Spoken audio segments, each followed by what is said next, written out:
रोहन के दिमाग में एक ही वक्त कई सारी बातें चल रही थी। उन सब को इग्नोर करके रोहन ने गहरी सांस ली और शनाया के आगे अपना हाथ बढ़ा दिया। शनाया, तुम आज बहुत खूबसूरत लग रही हो। मगर अब जब तक रोहन अपनी बात पूरी कर पाता, शनाया वहां से आगे चली गई और जाकर खुली चेयर पर बैठ गई।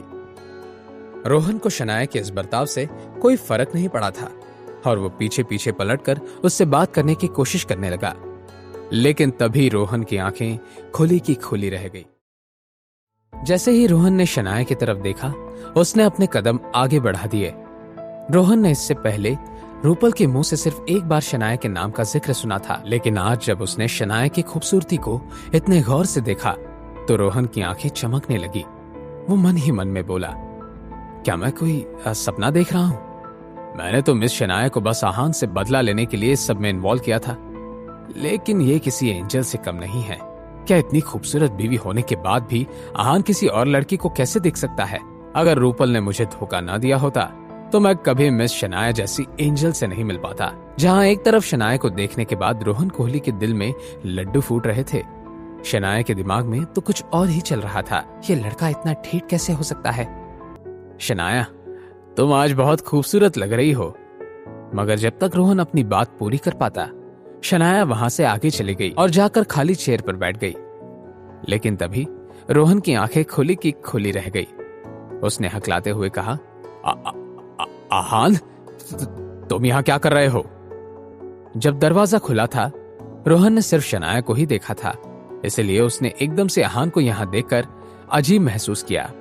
एकदम से रोहन गुस्से में पैर पटकते हुए आहान के सामने जाकर खड़ा हो गया और बोला, तुम मेरी जगह पर क्यों बैठे हो? उठो वहां से अभी।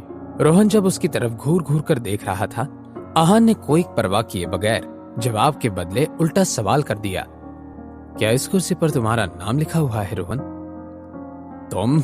लेकिन आहान से रोहन की नजर ग्लास वॉल रूम के बाहर गई। रिपोर्टर्स बाहर ही खड़े थे और लाइव स्ट्रीमिंग भी चल रहा था। मैं जल्दबाजी में आकर इमोशनल नहीं हो सकता। इस आहान को धक्के मार के बाहर निकालना मेरी पब्लिक इमेज के लिए सही नहीं होगा।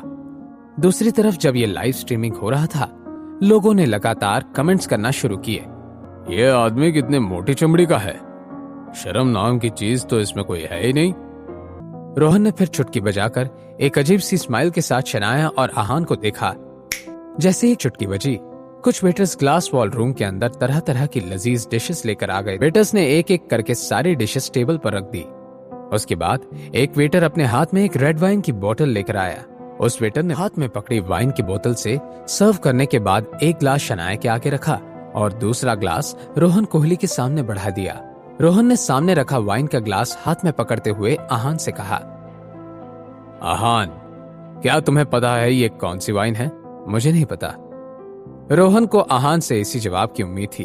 उसने एक टेढ़ी स्माइल के साथ आहान से कहा, ये एक रुमानी वाइन है जिसे खास फ्रांस से बुलाया है। अगर अभी की बात की जाए तो पूरी दुनिया में इस वाइन की सिर्फ 500 बोतलें मौजूद हैं। आहान, तुम बहुत लकी हो, तुमने रोमानी वाइन की ये बोतल अपनी आंखों से देख ली है। आहान को इस रेड वाइन के ग्लासेस का क्या ही इंपॉर्टेंस हो सकता था। अपने घर के उस कोने को याद करने के बाद, जहां पर इस रोमानी रेड वाइन को किसी कचरे की तरह रखा जाता था, आहान के चेहरे पर एक अजीब सी मुस्कान आ गई।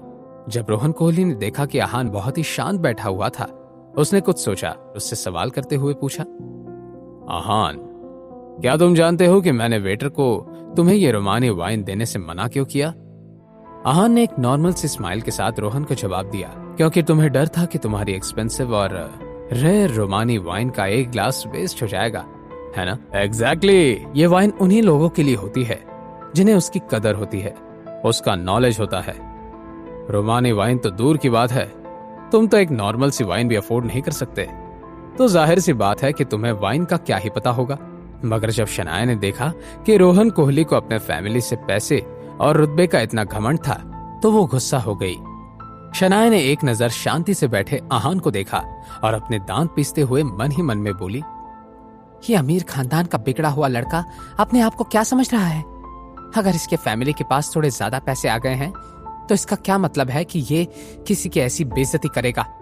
शनाया की आंखों में अजीब सी डिटर्मिनेशन झलक रही थी। रोहन ने आहान का मजाक उड़ाने के इरादे से अपनी चुटकी बजाकर वेटर को बुलाया। रोहन ने फिर आहान की तरफ देखकर कहा, इस आहान के लिए वो लोकल बियर लेकर आओ, ज्यादा महंगी वाली मत लाना, ये आहान सस्ती वाली बियर ही पीता होगा, इतने महंगे ब्रांड्स हजम नहीं होंगे इसे। अपने आखिर शब्द कहते हुए रोहन कोहली खुद ही जोर जोर से हंसने लगा। वेटर्स भी आहान की तरफ थोड़ी अजीब नजरों से देखने लगे और ग्लास वॉल रूम से बाहर जाने लगे। तभी शनाया ने उन्हें आवाज लगाते हुए कहा, रुकिए, मेरी एक बात सुनिए। शनाया अब क्या करने वाली थी? क्या शनाया के इन सब में इंटरफेयर करने की वजह से आहान का प्लान बिगड़ने वाला था? आहान का क्या प्लान था?